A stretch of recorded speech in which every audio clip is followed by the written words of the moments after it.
What is the goal of a human? No. I heard what you said.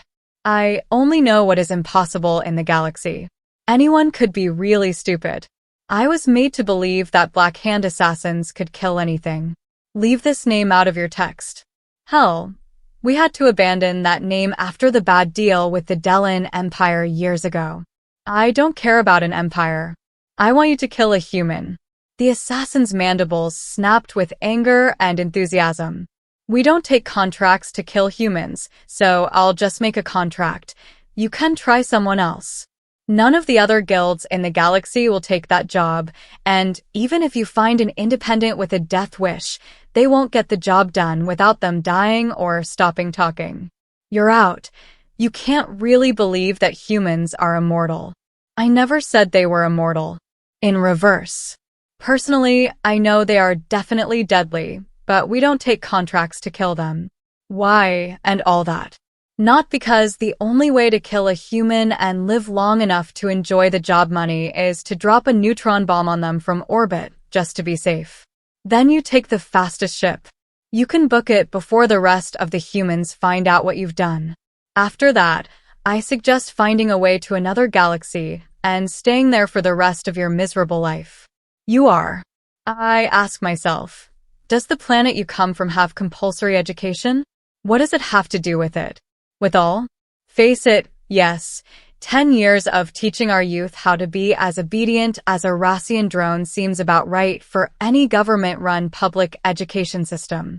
You will learn all the history lessons there. Some may not teach them galactics. The story is good, and I will do it. Well, because a murderer is not worth their knife, they will take on a contract to kill a person. The drinks were ordered, and the old killer had a long trailer before he turned to his new drinking company. In my memories, I mentioned the Delan Empire. Yes, what about them? Do you know what happened to them? Their empire collapsed after they devoted too many resources to trying to tame a world of death. This world of death is the cradle of humanity, and the planet did not destroy the Delphin. The humans did, as the assassin took another long drag of his beer. The Delphin Empire ruled this half of the galaxy, and hundreds of species and civilizations were kept in thaw or reduced to dust, whether they served or died. This was the Delphin way, and the Council, which then ruled over what was not Delphin territory, could do little to stop the perpetual war machine that was driving Delphin's expansion. They posed, argued, and even pleaded, but nothing they did could slow him down. The Delphin system's inexorable march through the galactic system fell under the Emperor's dominion. Then they encountered a system the residents called Sol. The name was not used for any other system, so we kept the parts. Humans lived on the third planet of the system. Poor losers. They had only just begun to truly explore their home system. When Delphin came, people were divided into different socioeconomic groups, which they called countries. This made it easier for the Delan because the broken nations of people reacted slowly, wiping the legions over the country without their next target approaching a Y over their downfall thanks to communication jammers. Despite all these disadvantages, people resist a huge galactic standard month. That is how long it took before the Delphin Dominion claimed the planet. Most pre-FDL worlds fell within a week, but those people fought like demons, especially when the remaining countries finally discovered that they were invading. They even managed to stop the ground troops from leaving Delan before reinforcements were dropped, and the last bastion of the resistance fell from there. It was the usual boring administrative boredom, the splitting of the new slaves into working groups, and the allocation of jobs. That would ultimately benefit their new rulers. Many of the surviving people were farmers, so the Delan let them do what they were good in. An army marches on his stomach, I believe, is the old human saying, and the war machine of Delan was hungry. Indeed, a few 100,000 were taken from the world to work elsewhere in the mines. Those people are unnaturally strong and sustainable because of the high gravity of their world, so they excelled at the dangerous task of mining. The worlds and species conquered by the Delphin usually followed a handful of events, as if reading from the same script. First, there was a year or two when the masters and stewards would have to be very liberal with the whip until the slaves learned. In the new order of things, there would then be a few years of relative peace, followed by a period of rebellions and revolts 5 to 10 years after the initial conquest. Once those were defeated there usually wasn't enough fighting left to try again, so the survivors simply gave up hope that these humans didn't follow the script and reluctantly fell into line a few months after the invasion ended and when the expected uprisings didn't happen. Never happened. I imagine the Delpans felt pretty proud of themselves for defeating the primates. If I could pay only one compliment to humans, it would be this. They are natural hunters. They know how to wait patiently for 20 Earth years for the perfect moment to strike. The humans worked, lived, and bred like rats. Not that the Delphin cared how many more humans were born, more meat for the mill. They would say that they would even give incentives such as extra rations and special privileges if a human female produced more than 4 offspring, if only the Delphin knew that the humans were not producing more workers, but were building an army. The human managers and the sovereigns who arrested themselves at the Delphin were sent to at least half-false stalls to give the illusion of surrender, while the real governments hid underground, literally in some cases, and their troops continued to drive. Hidden training camps, night schools, and secretly printed brochures on how, one day, to throw away the chains of oppression. Those people were intelligent in hiding everything for their sovereigns. When Deland's promenade was on the dozen systems of their conquest of the Melkweg, it was time for human leaders, long hidden in their secret gaps, to plan while pieces of technology stolen from Deland were carefully reversed by their scientists. They had collected resources for their rebellion since they surrendered, while Deland had made himself gauge. The people were preparing, and now that they were finally ready, they made their move. In the beginning, it was so small that all the rebels were rogue miners and refused to work here. A rancher told Lord that his entire herd was being wiped out by a non-existent disease there.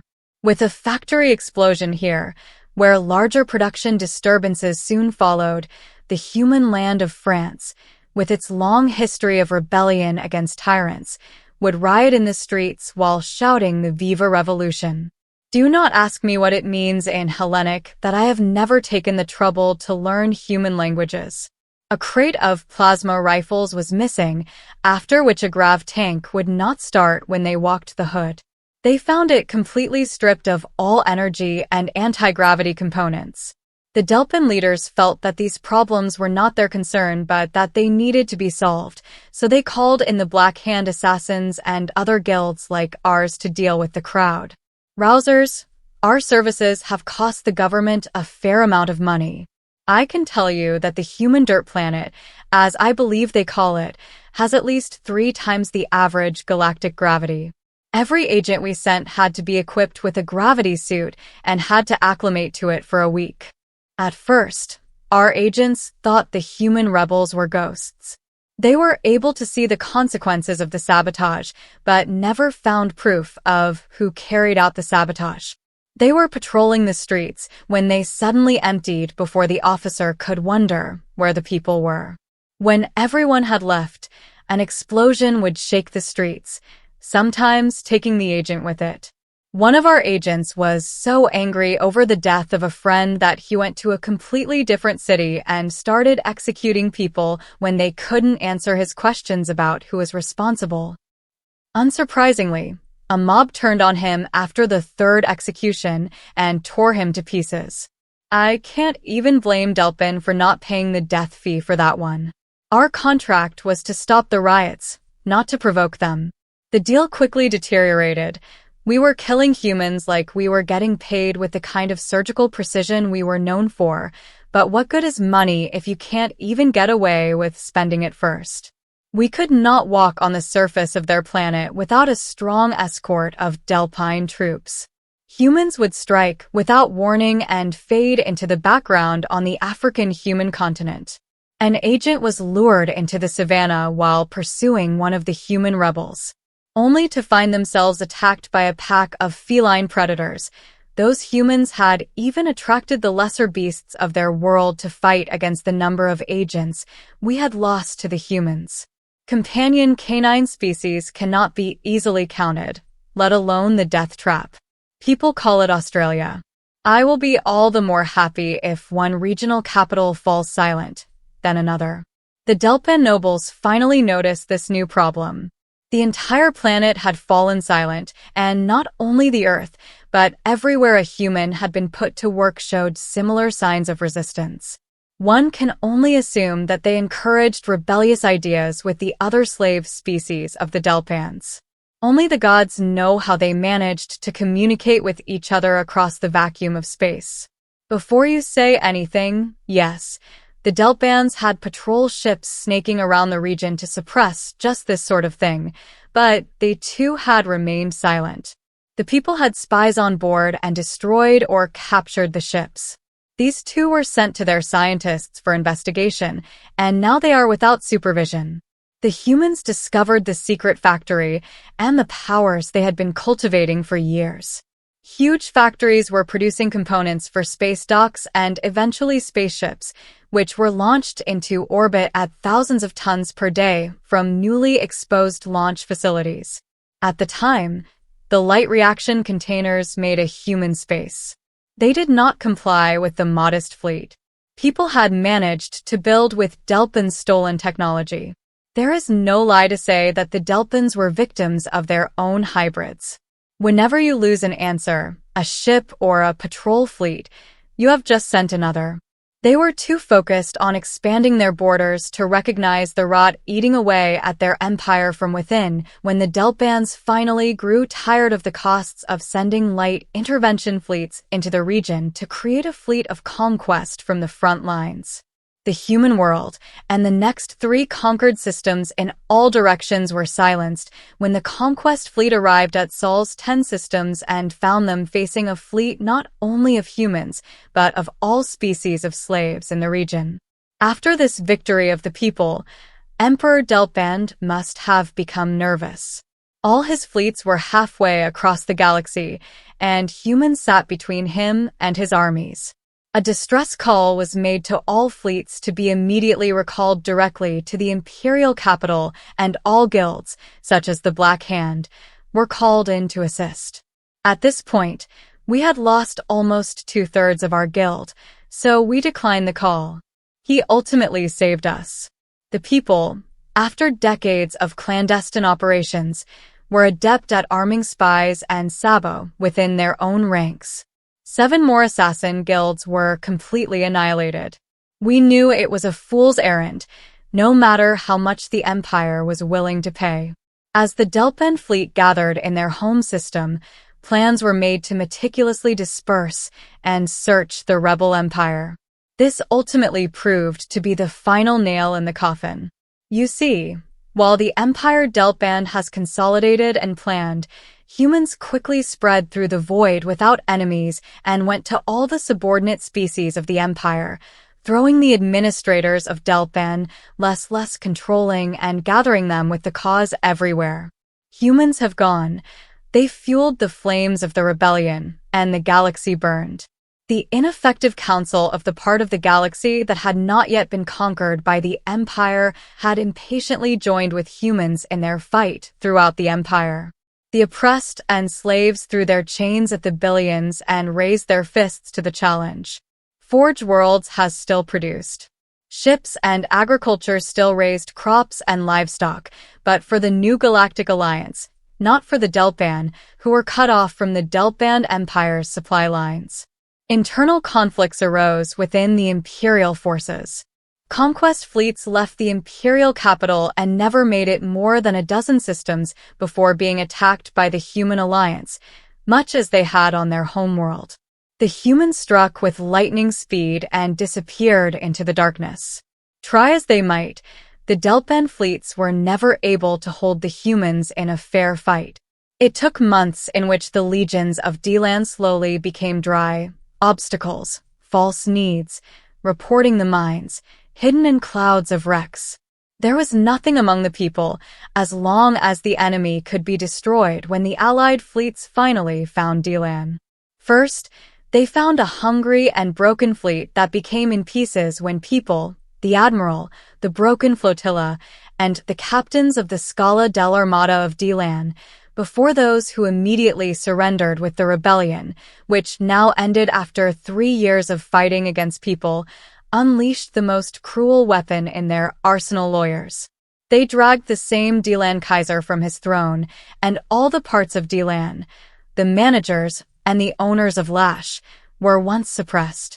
A wise being was born, and then the people drugged them. What is our modern legal system like now? It was much more civil than the Delan court, where the defendant would have been brought to the emperor or a representative accusation would have been read and the accused would have been shot without the ability to defend himself. By the time the trials were over, the emperor had died of old age, and his successor was tasked with writing down the wrongs done to the galaxy. The EMP empire was shattered, and all that remained of the Delt bands were a few systems on the fringes of the galactic South Arm. Many feared that humans would turn around and conquer the galaxy for themselves. However, within a year of the Delpin's surrender, the humans had dismantled more than half their fleet and scattered the remainder across the galaxy to hunt pirates and keep the peace. Our guild was very lucky that the humans understood that we had broken our contract. They let us live with the promise that the Black Hand would be permanently dismantled. These humans reduced us to only a third of our numbers before the rebellion even left their home planet. A third. We were the best assassin guild in the galaxy, and now we are an anonymous group of independent agents. So you see, young one, we don't kill humans. You kill a human, and his family will hunt you down. If you kill their family, the species will hunt. You're down, and you better pray they'll kill you, because if their lawyers get their hands on them, you'll be in luck. Like, if your own people are forced to kill you as an apology, I had no idea that's painfully obvious. I'm not normally one to pry into a customer's business, but what did this human do to offend you? Anyway, they insulted my brother-in-law. The assassin laughed. Is that all?